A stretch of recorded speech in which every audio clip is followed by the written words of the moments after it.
ለትዳር ብሎ የሚያስበውን ሪሌሽን በአንድ ሶሻል ሚዲያ ፖስት ያጣ በዛ ልክ ወጥቶ ፊት አድርጎ ሲያወራ በጣም ሾክ አድርገናል። ሬዲት ስቶሪ ላይ ጎራ ብለን ልናነሳላችሁ የወደድናቸው አንድ ሁለት ስቶሪዎች አሉ። ሌላ ሰው የማይመለከተው ስለ ሌላ ሰው የማያገባው የህይወታችን ክፍሎች አሉ።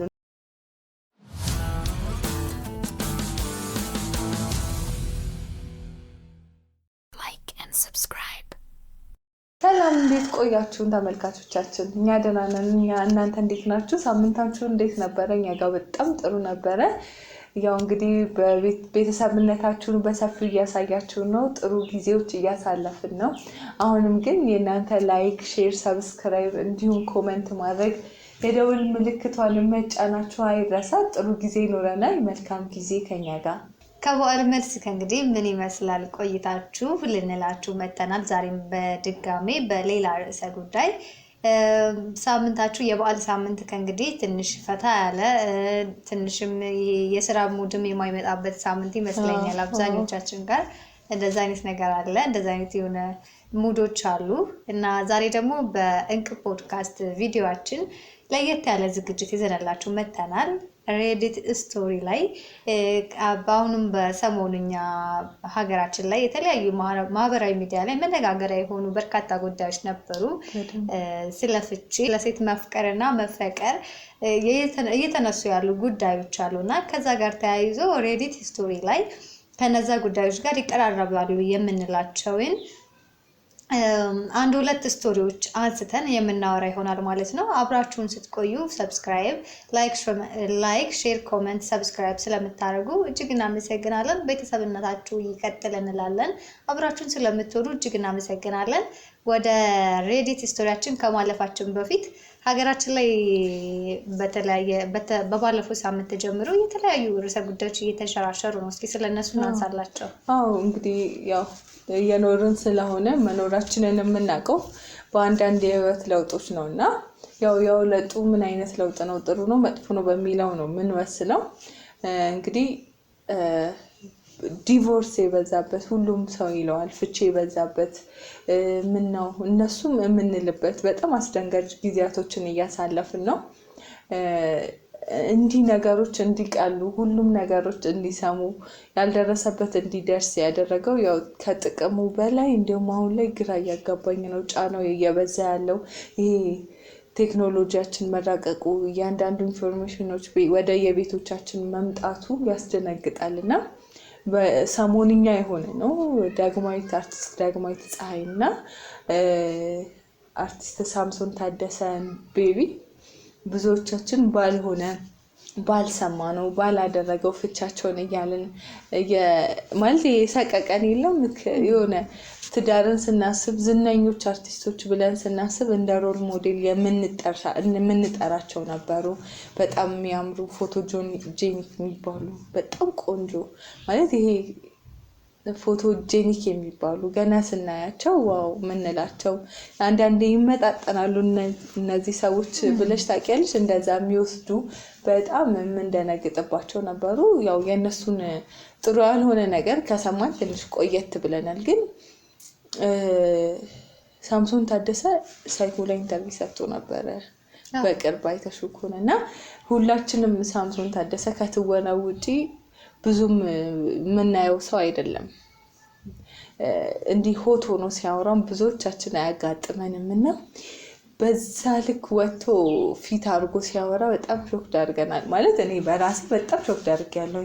አንዳንዴ ወንድ ልጅ ሲያወራ ደግሞ ዝም ያስብላል ይባላል እና በቃ ዝም የሚያስብል ወሬዎች እያወራ ነበረ እና ምን ያህል ይሄ ሚዲያ ቤት ውስጥ ገብቶ አቢዩዝ እንዳደረገው፣ ምን ያህል ሶስተኛ ወገን እሱ ቤት ውስጥ መጥቶ ትዳሩ ላይ ጫና እንደፈጠረ፣ እንደውም በአንዳንድ ቃሉ ይሄን በልቻለሁ ይሄን ጠጥቻለሁ እያልሽ ስታወሪ እዛ ጋር ይሄንን ባያደርጉትም በጣም በፍቅር የሚኖሩ ሰዎች አሉ ብሎ ነበር እና እሱ በዛ ልክ ሲያወራ ተሰምቶ ብዙ ሰውም ደግሞ ከስር ኮሜንት የራሱን አስተያየት ሲሰጥ ነበር እና ይሄ ምንድነው መሰልሽ አንዳንዴ የማይወጡ የህይወት ክፍሎች አሉ። ተረድተሽኛል? ሌላ ሰው የማይመለከተው ስለ ሌላ ሰው የማያገባው የህይወታችን ክፍሎች አሉና ማየት ያለበትን ብቻ ለሰው ልጅ ብናሳይ እነሱ ጥሩ ምሳሌዎች ናቸው ብዬ አስባለሁ። በሳምንቱ ካየነው ከተመለከትነው ፖስት ደግሞ አንዱ ፍቅርን አስመልክቶ አስጌድ እንደሾው ሙዚቀኛ ነው እነሱ ፖስት ያደረገው ቴክስት ትንሽ መነጋገሪያ ሆኗል። ሴት ልጅ ልታፈቅር የምትችለው ኳሊፊኬሽን ነው የሚል ነገር አንስተዋል። በእርግጥ እሱንም ደግሞ ስንመለከት ባለትዳርና የልጅ አባት እንደሆነ እናውቃለን። በዚህ ደረጃ ወጥቶ ሶሻል ሚዲያ ላይ ይህ ነገር ሲያስተላልፍ ይህን መረጃ ሲሰጥ ካለ ምክንያት አይደለም ብዬ ነው የማምነው። ይሄ ልጅ ይሄ ሙዚቀኛ ይህንን ስቶሪ ሲያደርግ ይህን ፖስት ሲያደርግ ሚስት አለችው። ሚስቱ የሚሰማት ነገር ይኖራል ብዬ አስባለሁ። እንደ ሚስት እንደ ባሏ እንደመሆኑ የሚሰማው ነገር የሆነ የተወሰነ ስሜት እንዳለ ይገባኛል። ከዛ ደግሞ ሴት ልጅም ካለው ሴት ልጁም እንደዛው ደግሞ ስታድግ አባቴ ይለምናል እኔ እንደዛ አይነት ፐርሰናሊቲ ነው ወይ የሚኖረኝ ሴት ስለሆንኩ ብቻ የሚል ጥያቄ እንደሚያስነሳባት አምሹር በጣም አይሽ አይደል? እሱ እኮ ነው አሁን ለምሳሌ በጣም በብዙ መንገድ ልናየው እንችላለን። ልክ ነሽ። በዛ መንገድም እንደ ሚስት ስታዩ እንደ ልጅም ስታዩ ልክ እንደ ሚስቱን ቤተሰብ ስታዩ እህትም አለች እኮ እዚህ ጋር እናትም አለች። እሱን ነው። ግን ሀክ ተደርጎበት ይሆናል ብለሽ አስበሽ ታውቂያለሽ? የሱ ፌስቡክ እኔ አሁን እንደዚህ የምትይው አንዳንዴ እሱም ሪያክት አላደረገም። እሱ ነው ለትንሽ ቆይታ ጊዜ ሶሻል ሚዲያ ላይ ሁሉም ሲቀባበለው አይተናል። በጣም ይሄ ሆነ ከስር ኮሜንቱ ላይ በቃ ሊለያዩ ነው ምናምን። አሁን ይሄ ሚስቱ ይሄን እኮ እኩል ዲሲሽን ላይ ደርሰው የጻፉትም ሊሆን ይችላል። ግን እሷ ላይ ምን ያህል ፊት መነጋገሪያ መሆኑን ፈልጎት ነው ወይስ የምር ሶሻል ሚዲያው ጋጥ ወጥ እንድንሆን እያደረገን ነው? አሁን ላይ የሚሰማንን የምንበላውን የምንጠጣውን እያወጣን ሰው ፊት እያቀረብን ያለንበት ጊዜ ላይ ደርሰናል እና ከዛ አንፃር ፍሪደሙን ብሎ ነው ያወጣው። እኔ በዛም ልክ ታይዋለሽ። አንዳንዴ ስልኩ ሀክም ተደርጎበት ሊሆን ይችላል፣ ላይሆን ይችላል። መልካም ምኞት ነው። መልካም ምኞት ላይሆን ይችላል፣ ጠጥቶ ሊሆን ይችላል። ገብቶሻል አይደል? አንዳንዴ ኢሞሽናሊ የምታደርጋቸው ነገሮች አሉና ይሄኔ እኮ እሱ ለሚስቱ ነግሯት ይሄንን ነገር ከሚስቱ ጋር አውርተው ይፈቱታል። አብረው ኑሯቸውን ራን ያደርጉታል። ግን ሶሻል ሚዲያ መጥፎ ነገሩ እያንዳንዱ ሰው የራሱን ሀሳብ አስተያየት እኔ እንደዚህ ተብዬ አልኖርም የሚል ኮሜንት ብታይሷ ኦኬ እኔ ልኖር ነው ማለት ነው ብላ ታስባለች። እና ይሄ ምንድነው መሰለሽ ሁላችንም በገባን ልክ ስናብራራ ያልገባውን ሰው ደግሞ እንዲገባው የምናደርግበት ነገር ደግሞ ይኖራል እና በዛ ልክ ትዳሩን አቢዩዝ እናደርገዋለን፣ እንበዘብዘዋለን፣ እንዲጠፋ እናደርገዋለን ማለት ነው። ትዳር ደግሞ ቀላል አይደለም። የሆነ ሰው ወደ ቤትሽ ወደ ራስሽ የምታስገቢበት ልክ መጠን ገደብ ሊኖረው ይገባል እና አስጌድ እንደሾው እውነት ራሱ ጽፎት ከሆነ ያንን ያስገባዋል። ከምን አንግል ለሚስቱ ያብራራላት ላይ አንድ ሰው ሰክሮም ይሁን ቅሞ መርቅኖ ሊሆን ይችላል የሚናገረው ነገር የሚያስበውን ነው። መጀመሪያ ላይ ያልተናገረው ነውርን መስሎት ነገር ግን ደግሞ የሆነ ጊዜ ላይ ራሱን ኮንትሮል ማድረግ በማይችልበት ጊዜ ያወጣው ነገር ራሱ የሚያስበው ነው ብዬ ነው ማስበው ነው። የሰውዬ ሀክ ተደርጎበት እሱ ሊያሳምን ይችላል። መልካም ምኞታችን ነው እኛም እንደዛ እንዲሆን እንደ ሰውኛ ብንለው ፍሪደሙን ደግሞ ሚዲያውን አሁን ያለንበትን ፍሪደም የሶሻል ሚዲያ ፍሪደም ተጠቅሞ ከሆነ ያስኬዳል። የሚያስበው ነው የጻፈው ልንል እንችላለን። ለናልፈው እንችላለን። ምንድነው ይሄ እጃችን ላይ በቀላሉ ስለምናገኘው ነገን ምን ይዞ ይመጣል ሳንል ዛሬን እንደ ልብ ባናወራ ነገርሻለሁ። ሳምሶን ታደሰ ሲያወራ ምን ብሏል?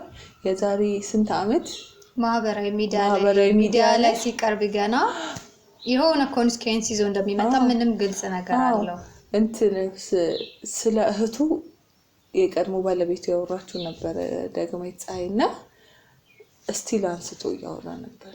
አስቢ ማለት አሁን ሚዲያ ላይ ያ ነገር አይጠፋም፣ ማስረጃ ላይ ይቀመጣል እና እሷ ሰው እንዲማርበት ብላ ያወራችው ነገር ሚዲያ ላይ መሆኑ ሁሉም ሰው ደግሞ በራሱ ልክ አስተያየት ይሰጣል። ከዛ በኋላ ስቲል ህይወቱ ላይ ጫና ፈጥሯል ማለት ነው። ማህበራዊ ሚዲያ ላይ ከተመለከትናቸው ትዳር ግንኙነትና ማህበራዊ ሚዲያ አጠቃቀምን ውጤታቸውን እያየን ነበረ። ከአርቲስቶቹ ዳግማዊት ፀሐዬ እና ሳምሶን ወይም ቤቢ ከሚባሉ አርቲስቶች ፍቺ ባሻገር ደግሞ እነ ገኒ አርቲስቷንም ደግሞ ከ14 ዓመት በኋላ የጋብቻ ፍቺ በኋላ እንደታረቁም ሰምተናል። ከዛ ደግሞ ቅዱስና ልዩ የሚባሉ ቲክታክ ላይ የሚታወቁ በደንብ ቫይራል የሆኑ ሰዎች አስኬድ እንደሹም እንደዛ ስለ ፍቅር ያለውን ነገር አይተናል። በርካታ ካፕሎችን ሲፋቱ ሲታረቁ እንመለከታለን። አሁን ላይ ደግሞ በርከት ያለ የትዳሮች መፍችን እየሰማን ነው። ማህበራዊ ሚዲያም ደግሞ ለዚህ አጋልጦ እያሳየን እንዳለ የምንመለከትበት ጊዜ ነው። ከዚህ ጋር ተያይዞ ሪሌሽንሽፕ እና ማህበራዊ ሚዲያ ጋር በተያያዘ ጉዳይ ሬዲት ስቶሪ ላይ ጎራ ብለን ልናነሳላችሁ የወደድናቸው 1-2 ስቶሪዎች አሉ። ስለነሱ እናወራለን። ወደ መጀመሪያው ስቶሪ ሬዲት ስቶሪ ስናልፍ 2 ጥንዶች ምንድነው ስቶሪያቸውን የባለቤቱን ፍቃድ ሳይጠይቅ በ5 ዓመት ያክል ቆይታ ላይ ነበሩ፣ አንድ ላይ ነበሩ፣ ካፕል ነበሩ። ኤንጌጅ ሊደራረጉ መጨረሻ ስቴፕ ላይ የደረሱ ካፕሎች ናቸው እና እሱ የእሷን ፍቃድ ሳይጠይቅ በጣም ደስተኛ ስለነበረ በላይፋቸው በቆይታቸው በጣም ደስተኞች ናቸው። ችል ያደርጋሉ። ለእሷ ስጦታ ይሰጣታል፣ እሷም እንደዛው ለሱ እኩል የሚናበቡ በጣም ፍቅራቸው የሚያስቀና በጣም ቆንጆ የሚባሉ ካፕሎች፣ የሚመጣጠኑ የሚባሉ ካፕሎች ናቸው። ብዙ ሰው የሚያውቃቸው ናቸው እና ልጁ ምን ያደርጋል? በጣም ደስተኛ ስለነበረ ከእሷም ጋር ሌላ ተቃራኒ የሆነ ሀሳብ ይመጣል ብሎ ስላላሰበ የእሷንና የእሱን ስቶሪ ወደ ማህበራዊ ሚዲያ ፖስት አደረገ ማለት ነው። እና ፖስት ካደረገ በኋላ እሷ እንትን የፈለገችው ከእሱ ጋር መቀጠል አልፈለገችም፣ ብሮክ አፕ ማድረግ ነው የፈለገችው። ምንድነው ይሄው ነው። ከዚህ በኋላ እኔ እናንተ ጓደኞች ነው እንጂ መሆን የምንችለው ፍቅረኛሞች መሆን አንችልም። ካለኔ ፍቃድ የኛን ስቶሪ ሚዲያ ላይ ፖስት ማድረግ አትችልም በሚል ነው የተለያዩት። እና እሱ ደግሞ በጣም ስለሚወዳት ስቲል ኢንላቭ ስለሆነ እሱ በፍቅር ውስጥ ስለሆነ ጓደኛ መሆን የሚለው በጣም ፔንፉል ነው ለሱ። ለትዳር ብሎ የሚያስበውን ሪሌሽን በአንድ ሶሻል ሚዲያ ፖስት አጣ ይሄ ልጅ ማለት ነው። እሷ ችግር የለባትም፣ አሁንም ፍሬንድሽፕ ላይ ናት። እሱ ግን ያንን ነገር መቋቋም አልቻለም። እኔ ፔንፉል ነው ለእኔ ሲል ገልጾታል። እና ስለዚህ ስቶሪ ሬዲት ላይ የተመለከትነውን ይመስላል ማለት ነው። አንቺ በዚህ ላይ ምን ሀሳብ አለሽ? አሁን ላይ እየተካሄዱ ካሉት እሱ እኮ ነው አይገብቻ ነገር ሪሌሽንሽፕ የአንድ ሰው ፍላጎት አይደለም ማለት። አሁን ሁለቱ አብረው የሚኖሩት ህይወት ነው። ኤቭሪቲንግ በሁለቱ ዙሪያ ላይ ሁለቱም ነው ዲሲሽን መስጠት ያለባቸው የትኛውንም ነገር ቢሆን ማለት ነው። እና ልክ ነው በጣም እያለያያል ልልሽ አልችልም። ሜቢ አለያይም ልል አልችልም፣ እሷ በራሷ እይታ ውስጥ ስለምትሄድ ማለት ነው። ግን ኤቭሪ ሪሌሽን ይሄ የህይወት የፍቅር ግንኙነት የትዳር ነገር አንዱ ጎን ስለተስማማው እና አንዱ ጎን ማድረግ አለብኝ ብሎ ስላሰበ ኢሞሽናል ስለሆነ ብቻ የሚያደርገው ነገር አይደለም። ሁሉም ነገር በሁለተኛው ሰው ኮንፈርት ላይ የተመሰረተ መሆን አለበት። ባለቤቴ እኔን ያስደስታታል ብሎ የሚያደርገው ነገር ነው ወይስ አስደስቷታል ብሎ የሚያደርገው ነገር ነው ውጤታማ የሚሆነው? አስደስቷታል፣ ደስተኛ ነኝ፣ ያው ተስማምተን ሼር የምናደርገው ነገር ቢሆን ነው ጥሩ። ስለ ራሱ ከሆነ ተስፋዬ፣ ስለኛ ከሆነ ግን ይመለከተኛል። ለምን አላስፈቀደኝም ነው ይመለከተኛል። ገብቶሻል? ሁለተኛ ደግሞ አንዳንዴ መሸፈን በጣም ቆንጆ ነገር ነው፣ መደበቅ፣ መከለል ውጤቱን አንዳንዴ ይሄ ውጤቱን ማሳየት። ገብቶሻል? ሳይጋቡ ልንጋባ ነው ብሎ ከሚያወራ ሰርጋቸውን ሜቢ ቢያሳይ ይሻላል። እንደዛ ነው። እና ይሄ ሂደቱን ሳይሆን ውጤቱን ማሳየቱ ጥሩ ነው በሪሌሽን ላይ። ሁለተኛ ደግሞ እሷም የምትኖረው ህይወት ስለሆነ ኤቭሪ ዲሲሽን ፋሚሊ ሊሰማ ይችላል። በጣም ብዙ ነገሮች አሉ እና ሴኮንድ መሆኗን ትፈልገው ይሆናል። እና አሁን ላይ ደግሞ የሚያዋጣውም ሴኮንድ መሆኑ ነው፣ መሸሸጉ ነው፣ ህይወትሽን ለራስሽ ፋይት ማድረጉ ነው ጥሩ። የ5 ዓመት ሪሌሽንሽፕ 5 ዓመት ማለት በዛ 5 ዓመት ውስጥ ምናልባት ልጅቷ ለቤተሰቧ የዋሸችው የህይወት ግንኙነት ሊሆን ይችላል። ሰርፕራይዝ ልታደርገው ያሰበችው የህይወቷ መንገድ ሊሆን ይችላል። በጣም ዊሽ ያደረገችው ትልቅ ግብ ሊኖራት ይችላል። ገብቶሻል አይደለ? እና ያንን ነገር በቀላሉ በአንዴ ተሰራጨባት ማለት ነው። ብዙ ነገሯን ይዞት ሊሄድ ይችላል እና ቀላል አይደለም። አሁን እኛው ምን ማለት ነው ምናምን አይ ፈረንጅ ልንል እንችላለን። አይደለም እያንዳንዱ ዛሬ ላይ የተከልናት ትንሿን ነገር እቺ ሚዲያ የምትባለው የማይደርስበት ቦታ ስለሌለ ተደራሽነቱ ገደብ ስለሌለው የምንለቀው ነገር በሙሉ ያለ ገደብ ነው ሰው ጋር የሚደርሰው እና ለምሳሌ በሪሌሽን ላይ ኤጃቸውን ገልጸው ነበር አይደለ? እሷ 20 እድሜያቸውን ከፍ ማድረግ አለብሽ። ስለዚህ 23 እና 24 ዓመት ካልሽ ምን ማለት ነው? የ5 ዓመት ሪሌሽን ገና ህፃን አይደሉ እንዴ ምናምን ሊሉ ይችላል። ስለዚህ የእሱን 29 የእሷን 28 ምናምን እድሜያቸውን እኩል እናድርገው እኮ 29 ለምሳሌ እሷ 29 እሱ 30 ዓመት ናቸው እና ሚዲያ ላይ ስታሰራጭ እንዴት የ30 ዓመት ሰው ብቻ ምናምን ብሎ ኮሜንትም ኔጌቲቭ ኮሜንት ሊኖረው ይችላል። እስካሁን አላገባሽም እንደ የሚልም ኮሜንት ሊኖር ይችላል። ለምን ቸኮልሽም ሊመጣ ይችላል እና ስትፖስቲው ኔጌቲቭንም ነገሮች አብሮ እንደሚመጡ ብለሽ ላታስቢ ትችላለሽ እና አንቺ ደግሞ ለምሳሌ ባለቤቴ ኔጌቲቭን ነገር ኮንትሮል ማድረግ የሚችልበትን አይምሮ እኔ ጋር ላይኖር ይችላል። ቶሎ ኔጌቲቭ ነገር ሊሰብረኝ ይችላል። ገብቶሻል አይደል? ለምሳሌ በዚህ ልክ ቲክቶከር ስሙን አላስታውሰው የኢትዮጵያዊ ቲክቶከር ነው እንዲህ የህፃን ልጅ አክት እያደረገ የሚሰራው ቲክቶከር ጠየም ያለች ሚስት ያለችው በቅርቡና ሲናገር ኢንተርቪው ላይ በጣም ሾክድ የሚያደርግ ነገር ይናገሯት ነበር። ገብቶሻል አይደል? በጣም ሾክድ ይሰብሯት ነው። ይሄኔ እኮ እሱ ተብሏል ግን እሱ ማኔጅ አድርጎ መቋቋም ይችል ነበረ፣ አሳልፎታል። እሷ ግን ቶሎ እንድትጠፋ አደረገዋት። ገብቶሻል አይደለም? እና መፖሰቱ መጥፎ ነው ወይም ሳይሆን ይሄ ምንድነው መሰለሽ ሁለት ሆኖ የሚፖስቱት ነገር አንዱ መቋቋም ይችልና አንደኛዋ መቋቋም ላትችል ትችላለች እና የሆነ ያንንም ሰው ገፍጦ ከመስጠት ይሄ በነገራችን ላይ አሁን ይሄንን ሬዲት ስቶሪውን ስናየው በእርግጥ ተቀራራቢ የሆኑ ስቶሪዎችንም ከማህበራዊ ሚዲያ ለማንሳት ሞክረሻል። እነዚህ ቢያንስ ራሱ ፈረንጆች ናቸው። ፈረንጆች ሪሌሽንሺፓቸው ላይ ያን ያክል ሃርድ ይሆናሉ እንደኛ ኤቭሪ ሞመንትን እያንዳንዱ እንቅስቃሴያቸውን ትኩረት ያደርጉበታል ምናምን ትርጉም ይሰጡታል። ያን ያክል እንደኛ ላይሆን ይችላል። የኛ ማህበረሰብ ሞራሊቲው እሴቱም ያለንም ያኗኗር ዘይቤ እንደዛ ላይሆን ይችላል እና እሱ ለዛውም ያደረገው ስለ ሁለታቸው መልካም ግንኙነት ነው ፖስት አድርጎ የነበረው እና እሷ ምንድነው የምትለው I feel insecure ነው የሆነ ምንድነው ያለች አለችው ዳንነቴ የተጠበቀ እንዳልሆነ ይሰማኛል ካንተ ጋር ስሆን መረጃዎቼ በሆነ አጋጣሚ የማልፈልገው ሰው ጋር ደርሰው አገኛለሁ።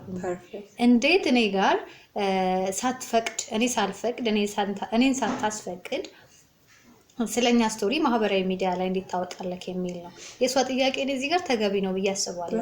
ኢንሴኩር መሆኗን በዚህ አጋጣሚ ለየችበት። ምናልባት እኮ ይሄንን አሁን ላይ ፖስት ሲያደርግ ኢንሴኩር መሆኗን ነግራው ከዚህ በኋላ እኔ እናንተ ጓደኛሞች እንጂ ፍቅረኛሞች ሆነን ኢንጌጅ አድርገን ተጋብተን መቀጠል አንችልም ያለችበት ምክንያት ሄዳ እኮ የደረሰችበት ውጤት ይመስለኛል እዚህ ላይ እና ለሷ ያለች ያለችው አልችልም መቀጠል አልችልም ካንተ ጋር እና እንደ ጓደኛ ከሆነን እንሆናለን ግን ካልሆነ ደግሞ እዚህ ጋር እናቆማለን ያለችው። እሱ ደግሞ በጣም ፔንፉል ነው። ወንዶች ደግሞ ታውቂያለሽ በጣም የሚያፈቅሯትን ሴት ለመተው በጣም ጊዜ ወስድባቸዋል። በነገርሽ ላይ ለሷም ቀላልም እኮ አይደለም እንደውሳኔ ሴት ልጅ ስትሆኚ እያንዳንዷ ታይም እንትን ትላለች፣ ካውንት ትደረጋለች፣ ትቆጠራለች፣ ዋጋም አላትና እያለች ያለችው ከእንግዲህ ፊል ኢንሴኩር መሆኗን ነው። ምናልባት ማህበራዊ ሚዲያ ላይ ጥንዶች የትዳር ህይወታቸውን ሼር ሲያደርጉ ከኋላ የሚመጣውን ነገር መቋቋም እንደሚችሉ እርግጠኛ መሆን አለባቸው። የሚያገኙትን አርን የሚያደርጉትን ገንዘብ ብቻ መሆን የለበትም ብዬ ነው ማምነው። በእርግጥ የኛ ሀገርና የውጭን ኮምፔር ኤንድ ኮንትራስት ማድረግ አንችልም። ውጭ ላይ እኮ ሪል ላይፍ ተብሎ በቴሌቪዥን ተከታታይ የሚቀርብበትም እንትን አለ መንገድ አለ እና የእኛን ደግሞ ከነዛ ጋር ሞራሊቲ ጋር ከነዛ ሶሳይቲ ሞራሊቲ ጋር አንድ ላይ ረን ለማድረግ መሞከር በጣም የሚከብድ ይመስለኛል። እና ወደ ሌላኛው ሂስቶሪ ደግሞ እንለፍ እስቲ። አዎ ብቻ በዚህኛው ስቶሪ መነሳት ያለበት ነጥብ መደምደሚያውን ይዘውት እንደሄዱ ብዬ ነው። በዚህኛው ስቶሪ ላይ ሪሌሽንሽፕ ሴኪውርድ ቢደረግ ይመረጣል። ማህበራዊ ሚዲያ ላይ ሲፖሰት ሁሌም ፖዘቲቭ ነገር አይኖርም፣ እንዲሁም በጥፉ ኔጌቲቭ ነገሮች ይኖራሉ። ለዛ ሁለት ሰው ሆኖ በሚኖሩት ህይወት ላይ ሁለቱም እኩል ማኔጅ የማድረግ አቅም እኩል ላይኖራቸው ይችላል። ስለዚህ የምንፖስተው ነገር የአንደኛውን ዲስሪስፔክት የአንደኛውን ደግሞ ይሄ ምንድነው ኔጋቲቪቲውን በደንብ የሚያወጣ ወይንም ሰው በገባው ልክ አስተያየት ስለሚሰጥ የምንቀበልበትን መንገድ ለከት ቢኖረው በቻልነው መጠን ይሄ ሪሌሽንሽፕ ትዳሮቻችንን ሴኪውርድ እናድርገው ከሚል አንጻር ነው። ያ በደንብ እና እስኪ ወደ ሁለተኛው ሬዲት ስቶሪ እንሄዳለን። እሺ የሁለተኛው ሬዲት ስቶሪ ምን ይላል የመረጥንላቸው? ትንሽ ፋኒም ነገር ነው። አንደኛዋ ሴት ከ17 ዓመት በፊት ሃይ ስኩል ላይ የነበራት ሪሌሽንሽፕ አሁን ላይ ባለችበት ላይፏ ላይ ጫና ሲፈጥር ነው። ማለትም ከ17 ዓመት በፊት የሃይ ስኩል ተማሪ እያለች ፍቅረኛዋ የነበረው ሰው አግብቶ ሰርግ የደገሰ ሰው ነው እና እሷ ላይፍ በዚህ ሰዓት ላይ የሱን ወንድም አብረው ዴት ያደርጋሉ፣ ኦልሞስት ለማግባት ዝግጁ ናት። ግን ወንድምየው ከ17 ዓመት በፊት ሃይ ስኩል ላይ እያለች የነበራት ፍቅረኛ አሁን ባለችበት የህይወቷ መስክ ላይ ደስተኛ አይደለሁም እና አልፈልግም አቁሙ ነው እያለ ያለው። ስቲል ነው ይሄ ፊዚካል የሚባሉ ቦዲ ኮንታክቶች ያለን በመሀላቸው። ግን አሁን ላይ ያለችበትን የላይፍ ስታተስ ወይንም ከወንድሙ ጋር ያላትን የፍቅር ግንኙነት ፍቃደኛ አልሆነም። ከዛም በላይ ደግሞ ወንድሙ ማለትም ፍቅረኛዋ ትንሽ ጋፕ እንፍጠር ነና እንጂ ወይንም ለወንድሜ ጊዜ እንስጠው እያለ ነው እና ትንሽ ከባድ ነው። አዎ ምንድነው አይነት አሁን ሪያሊቲ ስቶሪ ላይ የሚቀርቡ ብዙ የሪሌሽንሽፕ ስቶሪ ክራይም ስቶሪዎች አሉና የሚያቀርቧቸው እንደ ምክር ፍለጋ ነው ሰዎች ፖስት የሚያደርጓቸው እዛ ላይ እና ይህንንም ስንመለከት ኦልሬዲ ምንድነው ፊዚካል ኮንታክት እኮ የላቸው እንዴት ካደረገችው ወንድም ጋር ማለት ነው እና እሱ እያለ ያለው ይሄ ሪሌሽንሽፕ መቀጠል አይችልም ነው ግግም ብሎ ነው እያለ ያለው አይቀጥልም እኔ በህይወት ያለ እያለው አለ ይመስላል። ከዛ ደግሞ እንደገና የራሱ ሰርግ ላይ ምቆ ጠርቷታል። እኔ ችግሩ ምን እንደሆነ አልገባኝም፣ ግን ያው ወንድ ልጅ ኮሜንት የተደረጉ ሀሳቦችን እያዩ ነበርና የሱ ቢዝነስ አይደለም የሱ ጉዳይ አይደለም እና አይመለከተውም። አንቺ ፍቅርሽን ይዘሽ ቀጥይ፣ ወደፊት ሂጂ፣ ፎርዋርድ ሙቭ አድርጊ የሚል ነገር አለው። ከዛ ደግሞ ምንድነው የሚለው ወንድምየው በራሱ ሪሌሽንሽፑ ላይ በደንብ ላንቺ ፍቅር ካለው ፋሚሊውን የሚያከብር ሰው ነው። በእርግጥ ፍቅረኛዋ እና ግን ፋሚሊውንም ቢያከብር ያንቺን ደግሞ ፍቅር በዚህ እንዲቋጭ አይፈልግም። መሄድ ይችላል፣ መታገል ይችላል እስከ መጨረሻው እና ግን ከሰውየው ጋር ያለሽ ነገር ምንም ወደፊት ትዳር መመስረቱ ችግር የለውም፣ ጫና የለውም፣ ምንም አይመለከተውም። እንደ ቻይልድሽ አይነት ካራክተር እያደረገው ነው። ምንድን ነው የተውሽውን ነገር ስታነሽበት ሰው አይወድም እና እንትን ነው ማለት በእርግጥ ምን አለ እንደ ሰውኛ አይደለም ከዚህ በፊት ፍቅረኛሽ የነበረችውን ሴት ወንድምሽ ቤት ውስጥ ይዟት መምጣት ይቅርና የሆነ ጀስት አለ አይደል ፍቅረኛሽ ራሱ ድሮ ፍቅረኛ እንዳለው ማሰብ ትንሽ ይከብዳል አይደል? ይሄ ምንም ማለት ግዴታ ቦዲ ኮንታክቶች ሊኖሩ አይጋቡም። ብዙ ፊውቸር ይኖርሻል። በወሬ ራሱ በጣም ብዙ ነገሮች ኖርማሊ መስማት ይከብዳል። አሁን ዝም ብለሽ አግብተሽው የምትኖሪውን ሰው ራሱ የድሮ ባድ ስቶሪውን ስትሰሚ ትንሽ ግን አሁን ላይ ኢሹ ሆኖ ደግሞ ሲመጣ አድርስ ካደረሰ ደግሞ ሲመጣ እዛት ማች 17 ዓመት በፊት ደግሞ ከልጅነትም አለ ሜሞሪ ነው የሚኖርሽ። ጥሩ ከሆነች እንደውም ለወንድምሽ በደስታ ቢፈቅድለት ነው ጥሩ። ዛት ማች ግን አሁን ይሄንን መወጣት ያለበት ባሏ ነው። ገብቶሻል? አንደኛ ያውቀዋል ከዚህ በፊት የሱ ፍቅረኛ እንደነበረች ሚስጥር አይደለም፣ ሰርፕራይዝም አይደለም ለሱ። ሰው ሚስቱን እንዴት ኮንትሮል ማድረግ እንዳለበት ማወቅ ያለበት እሱ ነው። ማጣት የማይፈልገው ህይወት ከሆነ ፋይት ማድረግ ይችላል። ገብቶሻል? አለሳዛርዋይስ ግን የሆነ ኢጎ መበለጥ ምናምን እንጂ ዛት ማችሱም ትዳር ይዞ ሰክሰስ የሆነ ላይፍ እየኖረ ነው። ሰው የወንድሙን ህይወት መኖር እንዲችል መፍቀድ ነው። እንደዛ አይነት ኮሜንት ናቸው በስሩ ሲሰጡ የተመለከቱት። የባልየው ስራ ነው። ሞር ባልየው አጋሩን አብረው እንድትቀጥል ከፈለገ ፋሚሊውን ያለውን ሀሳብ ማስቀየር ኃላፊነቱ የሱ እንደሆነ ነው የተነሳው። እና እናንተስ ብትሆኑ ምን ታደርጋላችሁ? በግል የቅርብ አመት ዴት ከሆነ ትንሽ እሱ ጥያቄ ውስጥ ሊከተል ይችላል። ግን በሃይስኩል ደረጃ ማለት ገና ቻይልድሁድ አይነት ላይ ያለን ሰዎች ነው።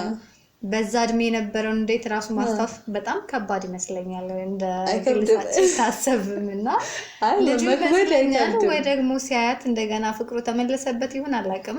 እሱን እኮ ነው የምልሽ። አሁን ይጠፋል ወይ ልትይ የምትችይው ነገር ማለት ሚሞሪ ሆኖ ሊቀመጥ ይችላል። ያብሻል። ግን እንዴት ነው አሁን እሱ በትዳሩ ባለው ላይፍ ሰክሰስ ከሆነ ባለችው ትናንትናን ማስታወስ በማይችልበት ደረጃ ላይ ከሆነ ለምንድን ነው የእሷ መኖር እሱን ኮንፈርት ሊያሰጥ የሚችለው ነው የኔ ሀሳብ ነው። ግን ምንም ቢሆን ፍቅር ነው ሊመጣ ይችላል ምናምን ልንል እንችላለን። ግን አሁን ባለችበት የህይወት መስካቦሽ ወሳፒ እና ማግባት ትፈልጋለች። የምታገባው ወንድሙን ነው አይናውህም። ግን ወንድምየው እሷን ይፈልጋታል ወይ ነው እስኬል ድረስ መሄድ ይችላል ለሷ ብሎ ምንድን ነው ኮንትሮል መቀበል የሚችለው ነገር? ገብቶሻል? ወንድሙን ማጣትም ሊሆን ይችላል መጨረሻው። በጣም ብዙ ጉዳዮች አሉ ከትዳር ጋር ተያይዞ በእውነት እንትንም ይላሉ። በቃ እንደዚህም አይነት ሪሌሽን አለ እንደ እንድንል የሚያደርጉ በጣም ብዙ ስቶሪዎች አሉና እኛ አሁን ላይ ካለው ከማህበራዊ ሚዲያ ላይ እየተመለከትን ካለው ወቅታዊ ከሆነም ጋር አንፃር አንድ ሁለት ስቶሪ ልናነሳላችሁ ወደናል። ሪሊቲ ስቶሪ ላይ ብዙ ክራይም ስቶሪዎች፣ ሪሌሽንሺፕ ስቶሪዎች አሉ። ቀጣይም እንደዚህ በጣም ኢንተረስትድ የሆኑ ካለን ወቅታዊ ጉዳዮች ጋር የተቀራረቡ የምንላቸውን ወጣ ያሉ የምንላቸውን ስቶሪዎች ወደ እናንተ ይዘን እንቀርባለን ማለት ነው በተከታታይ። ከዚህ በኋላ አብራችሁን ስለምትሆኑ እጅግ እናመሰግናለን። ሰብስክራይብ፣ ላይክ፣ ሼር፣ ኮሜንት በማድረግ ደግሞ ቤተሰብነታችሁን ቀጥሉ። አብረን እንቆያለን። አብረን ብዙ ሀሳብ እናነሳለን። እናመሰግናለን አብራችሁን ስለምትቆዩ። ላይክ ኤንድ ሰብስክራይብ